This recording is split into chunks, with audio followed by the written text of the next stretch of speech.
नमस्कार, DD news Chandigarh देख रहे सभी दर्शकों का बहुत बहुत स्वागत। हरियाणा विधानसभा की 90 सीटों के लिए 5 अक्टूबर को वोटिंग होनी है और 8 अक्टूबर को नतीजे आने हैं। तो लिहाजा चुनाव प्रचार इस वक्त जोरों पर है। बीजेपी और कांग्रेस में मुख्य मुकाबला देखा जा रहा है, लेकिन हरियाणा के क्षेत्रीय दलों को अनदेखा नहीं किया जा सकता। आज की इस खास पेशकश में हम हरियाणा विधानसभा में क्या समीकरण बनते नजर आ रहे हैं, क्या कुछ खास दिलचस्प वहां पर नजर आ रहा है और क्षेत्रीय दलों की क्या भूमिका हो सकती है, क्या वो किंग मेकर इस बार भी साबित हो सकते हैं, इसी पर चर्चा हमारे खास मेहमानों के साथ। हमारे साथ स्टूडियो में मौजूद हैं सीनियर जर्नलिस्ट बलवंत तक्षक जी और साथ ही हमारे साथ हैं सीनियर जर्नलिस्ट राम सिंह बराड़ जी। बहुत बहुत स्वागत आप दोनों से। शुक्रिया। तक्षक सर, आपके साथ शुरुआत करना चाहूंगी। पिछले कई दशकों से आप हरियाणा की सियासत को बहुत नज़दीक से देख रहे हैं जी। इस बार के चुनाव में आपको क्या कुछ खास नजर आ रहा है, कुछ अलग नजर आ रहा है और क्या समीकरण इस वक्त बनते नजर आ रहे हैं? देखिए राजेंद्र जी, मैं इस चुनाव को ये कहूँगा कि इस बार सीधी लड़ाई कांग्रेस और भारतीय जनता पार्टी के बीच है। चौधरी देवीलाल कई दशकों तक हरियाणा की राजनीति में छाए रहे, फिर ओम प्रकाश चौटाला साहब छाए रहे। उनकी पार्टी या तो सत्ता में होती थी या मुख्य विपक्षी दल होता था। ये पहला ऐसा चुनाव है जहां चौटाला साहब की पार्टी टूटने के बाद थोड़ी पिछड़ गई है और लड़ाई को भारतीय जनता पार्टी की इच्छा है कि हरियाणा में ये लड़ाई तिकोनी हो जाए। लेकिन इस बार लड़ाई सीधी भाजपा और कांग्रेस के बीच है। कांग्रेस की कोशिश है कि हम हरियाणा में लगातार तीसरी बार सरकार बनाएं। भारतीय जनता पार्टी की कोशिश है कि लगातार तीसरी बार हरियाणा में सरकार बनाएं और कांग्रेस की कोशिश है कि 10 साल की एंटी इनकम्बेंसी का लाभ उठाते हुए हम सत्ता छीन लें। तो मतदाता सबकी सुन रहा है। दोनों पार्टियों के सीनियर नेता हरियाणा में आ चुके हैं, दौरे कर चुके हैं, मतदाताओं के सामने अपना खाका रख चुके हैं कि सत्ता में आए तो क्या करेंगे। मतदाता सबकी सुन रहा है, लेकिन राजेंद्र सबकी सुनने के बाद 5 तारीख को वो अपने मन की करेगा। बिल्कुल, और 5 तारीख का इंतजार रहेगा। बराड़ साहब, आप पिछले कई दशकों से हरियाणा की सियासत को कवर कर रहे हैं। जैसे कि तक्षक साहब ये कह रहे हैं कि कांग्रेस और बीजेपी में मुख्य मुकाबला इस बार भी, और इससे अगर हम 2014 और 2019 छोड़ दें तो उससे पहले कांग्रेस और इनेलो में मुकाबला हुआ करता था, लेकिन अब सिनेरियो पूरी तरह से चेंज हो चुका है। और इस बार लेकिन अब जो लोकसभा चुनाव अभी हाल ही में हुए हैं और वो कांग्रेस जो पिछली बार सीटें हार गई थी, लोकसभा चुनाव हार गई थी 2014 2019 में भी, इस बार 5 सीटें हासिल करने में कामयाब रही। वोट प्रतिशत बीजेपी को तकरीबन 12% वोट परसेंट का नुकसान हुआ और 15% फायदा हुआ कांग्रेस का। वो क्या विधानसभा में चुनाव में कन्वर्ट हो सकता है? क्योंकि कांग्रेस इस वक्त आत्मविश्वास से भरी हुई है और हुड्डा साहब तो दावा कर ही रहे कि सरकार बनने जा रही है। ऐसा राजेंद्र जी कि इसका पहले ये 2014 या 19 का चुनाव देखने से पहले, उससे पहले की एक थोड़ी सी झलक देखनी पड़ेगी हमें। उससे पहले जब भी कभी बीजेपी ने अकेले चुनाव लड़ा था तो बीजेपी हमेशा 2 या 4 सीटों पे ही रह जाती थी। 1991 में अकेले लड़ा, 2 सीटें आई। उसके बाद फिर दोबारा बंसीलाल के साथ लड़ा, फिर देवीलाल परिवार के साथ लड़ा, और जब उसके बाद 2004 का चुनाव लड़ा तो 2005 विधानसभा चुनाव में भी अलग लड़ा तो उनकी सिर्फ 2 सीटें आई थी। 2009 में उनकी 4 सीटें आई थी। उसके बाद एक देश में बड़ा परिवर्तन हुआ कि नरेंद्र मोदी देश में एक बड़े नेता के तौर पर उभर कर सामने आए और उनको प्रधानमंत्री पद के तौर पर प्रोजेक्ट किया गया। और 2014 का जो चुनाव था लोकसभा का, वो नरेंद्र मोदी के चेहरे पे, उनके नाम पे लड़ा गया और पूरे देश में नरेंद्र मोदी जी के पक्ष में लहर थी। उस समय भी बीजेपी ने अपने आप को हरियाणा में मजबूत करने के लिए जो कांग्रेस में बड़े नेता थे, दूसरे दलों में बड़े नेता थे, चाहे पूर्व केंद्रीय मंत्री बीरेंद्र सिंह थे, चाहे राव इंद्रजीत थे, चाहे वो रमेश कौशिक थे, चाहे धर्मवीर थे, जितने भी बड़े नेता थे उनको बीजेपी में शामिल किया ताकि वो अपने अपने क्षेत्र के एक छत्र हैं और उनका अपना प्रभाव है, उनको जोड़ के ताकि सब जगह एक अच्छे कैंडिडेट जीतने वाले नजर आएँ। और उस समय बीजेपी ने भजनलाल के एक वोट बैंक का लाभ लेते हुए उनके साथ एक समझौता करके चुनाव लड़ा लोकसभा में। 2 सीटें भजनलाल के परिवार को, कुलदीप बिश्नोई के परिवार को, जो उनकी हजका पार्टी थी, उनको सरसा और हिसार की सीट दी गई 8 पे बीजेपी ने चुनाव लड़ा था 2014 का। बीजेपी 8 में से 7 सीटें जीत गई। रोहतक की सीट जो दीपेंद्र जीत गए थे कांग्रेस के, और 2 सीटें जो भजनलाल परिवार के खाते आई थी, सरसा और हिसार, वो दोनों ही इनेलो जीत गई थी। सरसा से चरणजीत चन्नी जीते थे और हिसार से दुष्यंत चौटाला जीते थे। उसके बाद विधानसभा चुनाव के लिए जब इनको लगा कि हम हरियाणा में अकेले लड़ सकते हैं, तो कुलदीप बिश्नोई ज़्यादा सीटें मांगते थे 2014 में, तो उनसे समझौता तोड़ के अकेले बीजेपी अपने चुनाव मैदान में आई, पूरा जोर लगाया, ताकत लगाई। देश में प्रधानमंत्री बन चुके थे नरेंद्र मोदी, देश में उनकी हवा थी, और उस हवा के सहारे पहली बार बीजेपी अकेले अपने बलबूते पे सत्ता में आने में कामयाब हुई और उनको स्पष्ट बहुमत मिला। और उसके बाद 2019 के चुनाव में 2014 से भी ज़्यादा बड़ी लहर थी नरेंद्र मोदी जी के पक्ष में, बीजेपी के पक्ष में पूरे देश में थी। और उस चुनाव में बीजेपी ने हरियाणा की 10 की 10 लोकसभा सीटें जीती, और कांग्रेस में जितने कांग्रेस या दूसरे दलों के नेता थे सारे हार गए। इवन भूपेंद्र सिंह हुड्डा जो थे वो सोनीपत से हारे, और उनके बेटे दीपेंद्र हुड्डा रोहतक से हार गए। 10 की 10 सीटें जीतने के बाद उस समय 79 विधानसभा सीटों पर बीजेपी को लीड मिली थी, और उनको ये था, उनका नारा था कि 75 पार का नारा था, और लोगों को भी लग रहा था कि कोई सीट 6 लाख से 6.5 लाख से जीत रहे हैं, कोई 4.5 लाख से है, कोई मिनिमम 3.5 लाख से है, 3,30,000 से है। तो उनको लगता था कि मैक्सिमम सीटें बीजेपी जीतेगी और सरकार उन्हीं की बनेगी, और एक वो हवा थी। उसी दौरान तंवर के स्थान पर शैलजा को प्रदेश कांग्रेस अध्यक्ष बनाया। हुड्डा शैलजा की जोड़ी ने मिलकर चुनाव अभियान चलाया, और जो कांग्रेस की लगभग 8-9 सीटों पे लीड लग रही थी, वो उनकी बढ़ के 31 पर आ गई, और बीजेपी जो 79 थी सीटों पे लीड लेके आई थी 4 महीने पहले, और उनकी लीड जो है वो घट के सिर्फ 40 सीटों पे रहेगी, और उनको सरकार बनाने के लिए जेजेपी की मदद लेनी पड़ी। इसी दौरान चौटाला परिवार में जो पहले 2019 से पहले तक हमेशा या सत्ता पक्ष में होता था या मुख्य विपक्षी दल था, वो परिवार आपस में टूट गया, पार्टी टूट गई, और पार्टी टूटने के कारण उसके जेजेपी की 10 सीटें आई और 1 सीट एनएलओ को आई। और उसके बाद अब ये जो चुनाव हुआ है, इस चुनाव में बड़ी बात ये देखने को मिली, लोकसभा का चुनाव, कि बीजेपी ने जो 10 सीटें जीती थी, उन 10 सीटों में से 5 सीटें बीजेपी हार गई, और कांग्रेस के जो वर्कर थे 5 सीटें जीतने के बाद कांग्रेस के वर्करों में एक उत्साह आया है, उनमें एक जोश आया है, कांग्रेस समर्थकों में एक भारी इस तरह की उम्मीद बंधी है कि अब की बार कांग्रेस आ सकती है। और उसकी एक वजह भी है कि पिछली बार जब सारी सीटें बीजेपी के मुकाबले कांग्रेस हार गई थी, उसके बावजूद 31 सीटों पे कांग्रेस विधानसभा में जीत गई थी 3 महीने बाद जी। और विधानसभा में बीजेपी जो 79 में लोकसभा में लीड ली थी, वो सिमट के 40 पे रह गई थी। तो अब की बार कांग्रेस को थोड़ा ज़्यादा उत्साह नज़र आ रहा है, उनको लगता है कि अब की बार सरकार आ सकती है। दूसरा क्या है कि हरियाणा में आज तक किसी भी पार्टी की 10 साल से ज़्यादा जो सरकार नहीं रही, 2 टर्म से ज़्यादा कभी किसी की सरकार नहीं रही। 2-2 टर्म तो रही है, लेकिन 2 टर्म से ज़्यादा कभी नहीं रही। और 10 सालों में सरकार के प्रति लोगों की नाराज़गी भी हो जाती है, उनकी जो उम्मीदें हैं वो पूरी भी नहीं हो पाती, और तरह तरह का उनका अपना भी होता है। और ये नाराज़गी जो है सरकार के प्रति, ये बीजेपी लीडरशिप ने महसूस भी कर ली थी। उन्होंने लोकसभा चुनाव से पहले ये महसूस कर लिया था कि हरियाणा के लोग प्रदेश की जो बीजेपी सरकार है उससे नाराज़ है। उसी नाराज़गी को देखते हुए लोकसभा चुनावों की घोषणा से ठीक 3 दिन पहले मनोहर लाल खट्टर को हटाकर उनकी जगह नायब सिंह सैनी को मुख्यमंत्री इसलिए लाया गया ताकि लोगों की नाराज़गी को कुछ कम किया जा सके। कुछ नाराज़गी तो कम हुई, लेकिन वो पूरी तरह नाराज़गी दूर नहीं हो पाई, और बीजेपी को लोकसभा में 5 सीटों का नुकसान हुआ। तो अब ये जो चुनाव है, ये 10 साल का जो पिछली बीजेपी सरकार है उसके कामकाज पर मोहर होगी।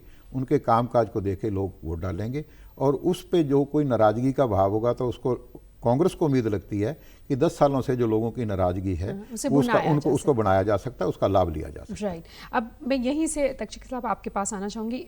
2 चीज़ें बराड़ साहब ने ये कही, एक तो एंटी इनकम्बेंसी बीजेपी के लिए तो बड़ा मुद्दा है, और जो एक कोशिश बीजेपी ने ज़रूर की है कई विधायकों के, कई मंत्रियों तक के टिकट काटे ताकि उसे बैलेंस किया जा सके, पर क्या वो नाराज़गी लोगों की बैलेंस हो पाएगी? पहला सवाल तो ये। और दूसरा, जो क्षेत्रीय दलों की बात की बराड़ साहब ने कि इनेलो का वजूद, मतलब इनेलो के लिए तो अस्तित्व की लड़ाई है, जो पिछली बार सिर्फ 1 सीट विधानसभा में जीत पाई, और जननायक जनता पार्टी दुष्यंत चौटाला ने जो इंडियन नेशनल लोकदल से अलग होकर बनाई थी, 10 सीटें हासिल करने में कामयाब रही थी, और वो किंग मेकर की भूमिका में आ गई थी। इस बार किंग मेकर आपको कौन लग रहा है? आम आदमी पार्टी, अब अरविंद केजरीवाल दिल्ली की सत्ता छोड़कर हरियाणा में कूद पड़े और खुद को हरियाणा का छोरा बताकर कनेक्ट होने की कोशिश कर रहे हैं, तो क्या वो कनेक्ट हो पाएंगे? वो खुलकर कह रहे हैं कि हमारे सहयोग के बिना कोई तो सरकार नहीं बनेगी, हम किंग मेकर रहेंगे। तो इस बार आपको क्या लगता है किंग मेकर कौन हो सकता है? और एक जो बीजेपी के लिए अब जो चैलेंजेस हैं, तो उसका फायदा कांग्रेस को हो सकता है? ये दो सवाल। राजेंद्र जी, देखिए कि पिछले चुनाव में कांग्रेस ने 31 सीटें जीती, भारतीय जनता पार्टी ने 40 सीटें जीती। जेजेपी के समर्थन से सरकार चली 4.5 साल तक। जिस पार्टी के पक्ष में हवा चलती है, चाहे वो विधायक हो चाहे पूर्व विधायक हो, वो उसी पार्टी की तरफ रुख कर लेते हैं। तो पिछले कुछ अरसे में कांग्रेस में 40 के आसपास पूर्व विधायक और मौजूदा विधायकों ने कांग्रेस में शामिल होने का फैसला किया। तो इससे आप अंदाज लगा सकते हैं कि मौसम विज्ञानी राजनीतिक व्यक्ति से ज़्यादा कोई नहीं होता, वो हवा का रुख पहचान लेते हैं। उनको लगता है कि शायद कांग्रेस की हवा ठीक है। भारतीय जनता पार्टी एक ऐसी पार्टी है जो डिसिप्लिन्ड पार्टी कहलाती है, टिकट मिले ना मिले वो पार्टी के लिए काम करते हैं। लेकिन हरियाणा में हमने इस बार पहली बार देखा है कि भारतीय जनता पार्टी में भी बगावत हुई। इससे पहले भाजपा में ऐसी बगावत नहीं देखी गई थी कभी। तो जो लोग अपनी सीट नहीं छोड़ना चाहते, चाहे हारें चाहे जीतें, चुनाव हमें ही लड़ना है, तो इसका मतलब उनमें एक डर खत्म हो गया है, या उन्होंने मान लिया है कि 10 साल की इनकम्बेंसी के चलते भाजपा को दिक्कतें आएंगी, इसलिए वो मैदान में उतर गए हैं। दूसरा ये था कि आपने कहा अरविंद केजरीवाल साहब का, तो इसमें कोई शक नहीं, अरविंद केजरीवाल हरियाणा के बेटे हैं। उनकी पत्नी ने जो प्रचार किया तो हरियाणा का शेर, हरियाणा का बेटा बताया उनको जी। और चुनाव से प्रचार के दौरान उनको जमानत भी मिल गई, बाहर आ गए और अपनी पार्टी के लिए प्रचार भी कर रहे हैं। लेकिन पहली बार 90 सीटों पर जरूर लड़ रहे हैं, लेकिन चुनाव तो आम आदमी पार्टी ने पहले भी लड़ा है। बिल्कुल, 46 सीटों पर पिछली बार हाँ, तो लेकिन थे। कोई एक भी सीट नहीं मिली थी। और मुझे लगता है कि अभी आम आदमी पार्टी को और संघर्ष करना पड़ेगा। लेकिन लोकसभा चुनाव में अगर देखा जाए अध्यक्ष से, तो सुशील गुप्ता ने, हम देख रहे थे कि हर राउंड की काउंटिंग कड़ा मुकाबला, उन्होंने कड़ी टक्कर दी थी नवीन जिंदल को। अकेले थोड़ी थे वो, उनको कांग्रेस ने समर्थन दिया था। कांग्रेस का वोट बैंक उनके साथ जुड़ा था। अब वो अकेले लड़ रहे हैं। तो और एक बात और है, इस चुनाव में आम आदमी पार्टी एकमात्र ऐसी पार्टी जो 90 सीटों पर लड़ रही है। भारतीय जनता पार्टी ने सिरसा में गोपाल कांडा को समर्थन दे रखा है, 89 पे लड़ रही है। कांग्रेस ने भिवानी से मार्क्सवादी वामपंथी उम्मीदवार मैदान में उतारा है, 89 सीटों पर है। और जो दूसरी पार्टियां हैं जेजेपी और उनके भी आजाद समाज पार्टी, वो भी मेरे ख्याल से 87 सीटों पर लड़ रही है और इनेलो और बसपा मिलकर 83 पे लड़ रही है। उनके साथ की अलायंस और ऐसे ही इनेलो और 90 के 90 दोनों पार्टियां 90 सीटों पे नहीं लड़ रही हैं, वो भी समझौते के बावजूद। तो आम आदमी पार्टी उम्मीदवार मैदान में उतारने के मामले में सबसे आगे है। लेकिन चुनाव में मुख्य लड़ाई जो है भाजपा और कांग्रेस के बीच में है। और पिछले कई बार मैं एक उदाहरण आपको, पुराना उदाहरण देना चाहूँगा। चौधरी भजन लाल जनता पार्टी के मिनिस्टर थे, देवीलाल जी की सरकार में मंत्री थे। उन्होंने देवीलाल जी की सरकार छीन ली, मुख्यमंत्री बन गए। फिर अगले जो चुनाव आए उसमें कांग्रेस को बहुमत नहीं मिला, 36 सीटें आई थी। चौधरी देवीलाल की अपनी पार्टी की 32 सीटें थी और बाकी विधायक भी देवीलाल जी के साथ थे। गवर्नर जीडी तपासे ने, देवीलाल जी ने जब उनको लिस्ट दी कि मुझे मुख्यमंत्री की शपथ के लिए बुला लीजिए आप, तो जब उनको शपथ के लिए संडे का रविवार के लिए उनको कहा गया और शनिवार को भजन लाल जी को शपथ दिला दी मुख्यमंत्री पद की। 1 महीने में बहुमत साबित करने के लिए कह दिया, भजन लाल जी फिर मुख्यमंत्री बन गए। तो भजन लाल जी का ये कहना था कि राजनीति में पीएचडी हूँ और मैं अकेला भी विधायक बन जाऊंगा तो सरकार बना लूंगा। तो ये जोड़ तोड़ हरियाणा के मतदाताओं को ये लगा कि भजन लाल जी तो ठीक कहते हैं, पहले देवीलाल जी की सरकार लेके भाग गए, फिर उनको ओथ नहीं लेने दी। तो अगले चुनाव में 87 के चुनाव में लोगों ने चौधरी भजन लाल जी की पार्टी कांग्रेस का वो हाल किया कि उनको 4 सीटें आई। 85 सीटों पर चौधरी देवीलाल उनके समर्थक जीते। तो मैं ये मानता हूं कि लोगों के मन में अगर कोई भाव आ जाए, मतदाता बहुत समझदार है, वो कहता है कि हमने मौका नहीं देना कि कोई दूसरा जोड़ तोड़ करके सरकार बनाए। अगर उनके मन में ये है कि इस सरकार को बदलना है या उस पार्टी को सरकार देनी है तो वो पूर्ण बहुमत के साथ देंगे। क्योंकि पिछले चुनाव में यही हुआ कि भारतीय जनता पार्टी की 40 रह गई और मिल के सरकार बन गई। तो मुझे लगता है इस बार जो है ना मैंडेट, वो लोग बहुत सोच समझ के देंगे, चाहे किसी को भी दें, बहुमत पूरा देंगे, ऐसा मेरा मानना है। आप भी इस बात से इत्तेफाक रखते हैं कि इस बार जो भी बनेगी मेजॉरिटी की सरकार बनेगी जैसे 2014 में बनी थी? क्योंकि हुआ ये है सर, अब जेजेपी ने समर्थन दिया 10 सीटों का, निर्दलीय भी आ गए साथ में, लेकिन उसके बाद क्या हुआ, अलायंस टूट गया और उसके बाद ही कुछ मुद्दों पर, अब किसानों के मुद्दों पर, हाँ विधायक और जेजेपी का खुद क्या वजूद रहा सर? ऐसा है राजेंद्र जी, जो अभी आपने पहले तो एक आम आदमी पार्टी का जो आपने जिक्र किया कि वो हरियाणा के हैं, हरियाणा के लाल हैं, हरियाणा से 90 सीटों पे चुनाव लड़ रहे हैं। तो पहले तो मैं उनका एक थोड़ा सा बता दूं कि वो चुनाव जो 2014 में जब आम आदमी पार्टी पूरे शिखर पर थी, दिल्ली में एक रिकॉर्ड तोड़ उससे जीत कर आई थी, उस समय डॉक्टर योगेंद्र यादव जैसे जो लीडर थे, राजीव गोदारा जैसे लोग थे, वो सारे के सारे आम आदमी पार्टी के साथ हुआ करते थे। 2014 का लोकसभा चुनाव आम आदमी पार्टी ने 10 की 10 सीटों पर लड़ा और बड़े अपने तरफ से ताकतवर भारी उम्मीदवार उतारे। जो कुरुक्षेत्र से गुरनाम चुडूनी है जो किसान नेता, उनकी वाइफ को उतारा। योगेंद्र यादव गुड़गांव से लड़े, दूसरे नेता लड़े, नवीन जयहिंद लड़े। तो उन 10 के 10 उम्मीदवारों की जमानतें जब्त हो गई। उसके बाद 2014 में वो विधानसभा चुनाव लड़ने की हिम्मत नहीं जुटा पाई। फिर 2019 का लोकसभा चुनाव आया। 2019 के लोकसभा चुनाव में जेजेपी के साथ गठबंधन करके आम आदमी पार्टी ने चुनाव लड़ा। 3 सीटों पे आम आदमी पार्टी ने लड़ा, 7 सीटों पे जेजेपी ने लड़ा। जिन 3 सीटों पे आम आदमी पार्टी ने चुनाव लड़ा, उन तीनों पे फिर उनकी जमानत जब्त हो गई। उसके बाद फिर उन्होंने विधानसभा की 46 सीटों पे चुनाव लड़ा। उन 46 की 46 सीटों पे ना सिर्फ जमानत जब्त हुई, बल्कि उनको आधा % से भी कम वोट आया, जो कि जमानत बचाने के लिए 16.67% वोट चाहिए था। जमानत नहीं बचा पाए। उसके बाद आदमपुर विधानसभा उपचुनाव आया और वो ऐसा एरिया पड़ता था जहाँ से अरविंद केजरीवाल, उनका परिवार जहाँ रहते रहे, उसके आसपास का इलाका था। वहाँ पर जो आदमपुर उपचुनाव में भगवंत मान गए, पंजाब के सीएम अरविंद केजरीवाल गए और उसके बावजूद उनकी जमानत जब्त होगी, जमानत नहीं बचा पाए। और उसके बाद आया कुरुक्षेत्र का लोकसभा चुनाव। कुरुक्षेत्र का लोकसभा चुनाव आम आदमी पार्टी ने कांग्रेस के साथ मिलकर लड़ा। 9 सीटों पे कांग्रेस ने लड़ा, 1 सीट कुरुक्षेत्र आम आदमी पार्टी को गठबंधन में दी गई। और वो गठबंधन में जो सीट गई, कुरुक्षेत्र भी सीट वो बुरी तरह से हार गई आम आदमी पार्टी। वो सीट हारने के बाद समझौते के लिए प्रयास करती रही आम आदमी पार्टी कांग्रेस से कि हमें 9-1 के जो शेयर था हमारा, उसी शेयर में हमें एक जो अपनी 9 सीटें जो दे दी जाएं, एक लोकसभा के बदले 9 या 10 दे दी जाएं और बाकी 80 पे कांग्रेस लड़े। कांग्रेस का ये तर्क था कि अगर कुरुक्षेत्र से कांग्रेस का उम्मीदवार चुनाव लड़ता तो 100% चुनाव जीतता। हमने आपको सीट दी, आपने प्लेट में रखकर ये सीट बीजेपी को दे दी। अब अगर आप हमारे से 10 सीटें लोगे और आप 10 की 10 हारोगे और हारने के बाद 10 सीटें अगर बीजेपी को प्लेट में रख के दे दोगे तो फिर तो सरकार बना के उनको प्लेट में देने वाली बात है। इसलिए वो बात सिरन चढ़ी। उनका ये कहना था कि आप 2-3 सीटें ले लो, ज़्यादा से ज़्यादा 4 ले लो, ताकि इससे ज़्यादा हम सीट नहीं दे सकते। तो गठबंधन की बात नहीं सिरे चढ़ी। पर विराट साहब, आपको ये लग रहा है कि मतलब खाता खुलेगा आम आदमी पार्टी का? ऐसा है जी कि आम आदमी पार्टी ने जो कांग्रेस की टिकट मांग रहे थे छछरौली से, वो कांग्रेस की टिकट ना मिलने पे उनको आम आदमी पार्टी ने अपनी टिकट दे दी है। प्रोफेसर छतरपाल बरवाड़ा से टिकट मांग रहे थे, वो बीजेपी में थे। उससे पहले उनके नाम एक बहुत बड़ा रिकॉर्ड था कि देश के उप प्रधानमंत्री चौधरी देवीलाल को प्रोफेसर छतरपाल ने अपने पहले चुनाव में हराया था और वो उनका एक उस समय नाम हो गया था। तो वो बरवाड़ा से चुनाव लड़ना चाहते थे, बीजेपी ने उनको टिकट नहीं दिया, वो छोड़ के आम आदमी पार्टी में चले गए।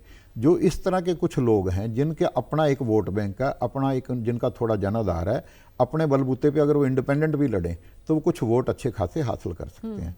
वो उम्मीदवार तो ऐसे हैं जो थोड़ा बता कहीं कहीं मुकाबले में आ सकते हैं या जो जमानत बचा सकते हैं।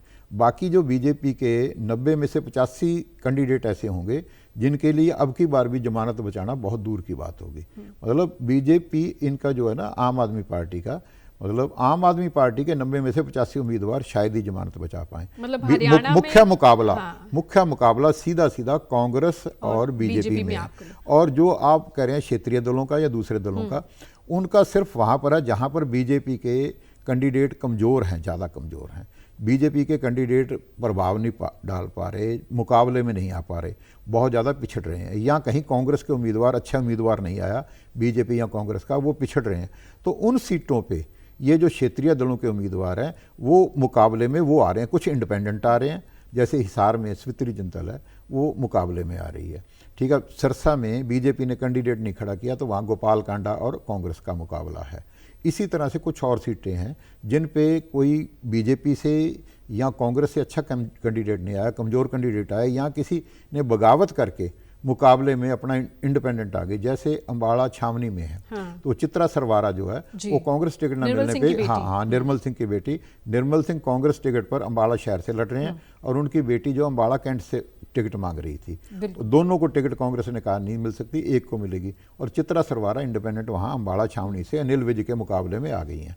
तो वो इस तरह की कुछ सीटें हैं जहाँ पर इंडिपेंडेंट या दूसरे जो कैंडिडेट हैं वो मुकाबले में आ रहे हैं, चाहे वो इनेलो के हिसार में भी आपको लग रहा है सावित्री जिंदल, हाँ, मुकाबला जो कांग्रेस और सावित्री जिंदल का होगा, बड़ी सीधी बात है। और लोग ये कहते हैं कि सावित्री जिंदल भी बीजेपी के इशारे के बिना वो चुनाव में नहीं लड़ सकती थी, क्योंकि उनका बेटा जो है वो कुरुक्षेत्र से एमपी है, और बीजेपी को भी ये लगता है कि जो सीटें सीधी सीधी उनके कमजोर कैंडिडेटों के कारण वो कांग्रेस में जा रही हैं, तो वो कांग्रेस से कैसे रोकी जाएं, कांग्रेस की सीटें कैसे घटाई जाएं, तो वहां पर कुछ एक को ऐसे ही थपकी भी मिली हुई है। ये रणनीति का हिस्सा भी हो सकता है। पार्टियां जो देखो सभी देखो बीजेपी का एक मुख्य इस बात पे जोर है कि किसी तरह से कांग्रेस को 46 सीटों से नीचे रोका जाए, उनको 40 के आसपास 35-40 पे रोका जाए, और उनकी सीटें अगर बढ़ती हैं और स्पष्ट बहुमत आता है या बहुमत से ज़्यादा सीटें आती हैं तो फिर उनका या हरियाणा में कोई बात नहीं रहेगी। अगर हंग असेंबली आती है, किसी को भी पूर्ण बहुमत नहीं मिलता, तो उस स्थिति में बीजेपी को पिछली बार की तरह एडवांटेज हो जाएगा कि वो जो इंडिपेंडेंट है या किसी दूसरों को लेके, तो वो उनको एक सरकार बनाने की स्थिति में आ सकती है। तो कुल मिला के मुकाबला सीधा सीधा हरियाणा में कांग्रेस और बीजेपी सीधे सीधे मुकाबले में है, और जहां कहीं कुछ सीटों पे कहीं कांग्रेस का कमजोर है या कहीं पे बीजेपी का कमजोर है, वहां निर्दलीय या क्षेत्रीय दलों का उनका कैंडिडेट कहीं ना कहीं जा रहा है। और वो जो निर्दलीय भी हैं वो ऐसे हैं किसी ना किसी पार्टी से टिकट मांग रहे थे, टिकट नहीं मिली, बागी है, टिकट नहीं मिली, तो उन्होंने फिर आजाद मुकाबले में आ गए, इसलिए मुकाबला ऐसा है। और सरसा जिले की कुछ सीटों पे इनेलो की अच्छी प्रेजेंस नजर आ रही है। हाँ, वो तो उनका पुराना अपना गढ़ रहा है। सरसा पार्लियामेंट्री में आ रही है, जैसे नरवाना है, इंडियन नेशनल लोकदल का गढ़ है, उसका गढ़ है। एक वजह और है, भाजपा सिरसा जिले में कभी चुनाव नहीं जीत पाई। एक बार जीती तो बंसीलाल के सहयोग से जीती 1996 में। ये आदमपुर इधर का इलाका भजन लाल का गढ़ रहा, इंडियन नेशनल लोकदल का, मतलब ये उन्हीं का प्रभाव है। भाजपा इलाका हुडा का पिछले कई टाइम से 10 साल भाजपा में सत्ता में रही, भाजपा 10 साल सत्ता में है, लेकिन सिरसा जिले में पार्टी अपना अभी तक प्रभाव बना नहीं पाई है। आपको ध्यान होगा जो मार्केटिंग बोर्ड के चेयरमैन आदित्य चौटाला साहब, वो भारतीय जनता पार्टी की जिला इकाई के सिरसा के अध्यक्ष थे, कई साल से वो चेयरमैन थे। टिकट पिछले चुनाव में उन्होंने भाजपा के टिकट पर चुनाव लड़ा था, लेकिन इस बार जब उनको लगा कि भाजपा की स्थिति ठीक नहीं है, ऐसा लगा नहीं, वो फिर इनेलो की टिकट पर खड़े हो गए डबवाली से। तो सिरसा जिले में तो भाजपा का प्रभाव नहीं रहा। पर इस बार तक्षक साहब आप जाते हैं लोगों के बीच, मुद्दे कौन से आपको ज़्यादा हावी नज़र आ रहे हैं? इस बार की ज़मीनी हकीकत क्या है, ज़मीनी स्तर पर कौन से मुद्दे हावी हैं? देखिए, ज़मीनी स्तर पर मैं राजेंद्र जी, जो कांग्रेस जिन मुद्दों को उठा रही है, तो जाहिर है कि पहलवान, वो लोगों अग्निवीर, हाँ, मतलब ये जवान, पहलवान और किसान, ये 3 मुद्दे ऐसे हैं कि विनेश फोगाट को लेके उन्होंने तो टिकट ही दे दिया है।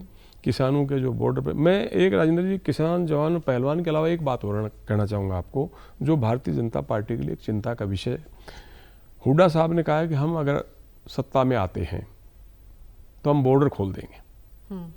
भारतीय जनता पार्टी की चिंता यह है कि अदालत के फैसले के बावजूद सुप्रीम कोर्ट में चलेगी कि बॉर्डर नहीं खोला जाना चाहिए। अगर कांग्रेस की सरकार आती है, हुड्डा साहब मुख्यमंत्री बनते हैं, बॉर्डर खुल गया अगर, तो हरियाणा पंजाब के किसान दिल्ली में जा बैठेंगे और केंद्र सरकार के लिए मुश्किल हो जाएगी। इसलिए भाजपा की पूरी कोशिश है, प्रधानमंत्री जी के 3 दौरे हो चुके हैं, अब पलवल में उनकी एक रैली और होनी है। अमित शाह साहब कई बार आ लिए हैं, योगी साहब कई बार आ लिए हैं, नायब सिंह सैनी साहब तो जब से मुख्यमंत्री बने मुझे नहीं लगता कि कभी कुर्सी पे ठीक से बैठे होंगे, वो लगातार फील्ड में रहे, और उन्होंने मतदाताओं को अपने साथ जोड़ने के लिए कहा है कि मेरे 56 दिन का जो कार्यकाल है वो हुड्डा साहब के 10 साल के कार्यकाल पर भारी पड़ता है। लेकिन लोग सवाल फिर ये भी कर रहे हैं कि भाई 9.5 साल तो खट्टर साहब भी मुख्यमंत्री रहे थे। आप ही की उनके कार्यकाल की भी कुछ जिक्र कर दो, कोई उपलब्धियां हो तो। लेकिन वो अपने 56 दिन का ही कार्यकाल गिना रहे हैं। तो जाहिर है एंटी इनकम्बेंसी को ख़त्म करने के लिए नायब सिंह सैनी साहब को मुख्यमंत्री बनाया गया था। अब कितनी ख़त्म होगी, वो कितनी ख़त्म कर पाएंगे, ये हमें 8 तारीख को पता चलेगा। बिल्कुल। और बहुत बहुत शुक्रिया बराड़ साहब, तक्षक साहब, आप हमारे साथ जुड़े। अब 5 अक्टूबर का इंतजार रहेगा कितने % वोटिंग होती है, क्योंकि वोटिंग सर कितने % होती है हरियाणा में, उसका भी बड़ा असर देखने को मिलेगा। अब अगर मतदाता निकलता है और जो 75 से लेकर 76% तक होती रही है वहाँ कि हरियाणा का मतदाता हमेशा जागरूक रहा है। सो अगर इस बार भी वो निकला, अच्छी खासी वोटिंग हुई, तो उसके बाद ये उम्मीद जताई जा सकती है कि वहाँ पर क्लियर किसी ना किसी पार्टी को क्लियर बहुमत मिल सकता है। बहुत बहुत शुक्रिया, आप जुड़े, और तक्षक साहब आप जुड़े। और 8 अक्टूबर को भी अब हम एक बार फिर जुड़कर बैठेंगे जब नतीजे आएंगे, और फिर देखेंगे कि हरियाणा में इस बार किसकी सरकार बनती है, क्योंकि बीजेपी दावा कर रही है, खुद प्रधानमंत्री नरेंद्र मोदी ये कह रहे हैं कि केंद्र में बीजेपी की सरकार है और हरियाणा में बननी चाहिए विकास के, वो कहते हैं ना 2 इंजन। लेकिन कांग्रेस भी पूरी तरह से आस में है, और जैसे कि हमारे राजनीतिक जो चिंतक है वो ये कह रहे हैं कि कांग्रेस एक बार फिर लबरेज नज़र आ रही है उम्मीदों से, क्योंकि लोकसभा में उसने 5 सीटें हासिल की हैं। सो सभी को इंतज़ार 5 अक्टूबर का, और उसके बाद 8 अक्टूबर को एक बार फिर हम आपके सामने हाजिर होंगे जब हरियाणा विधानसभा चुनाव के नतीजे आएंगे। शुक्रिया।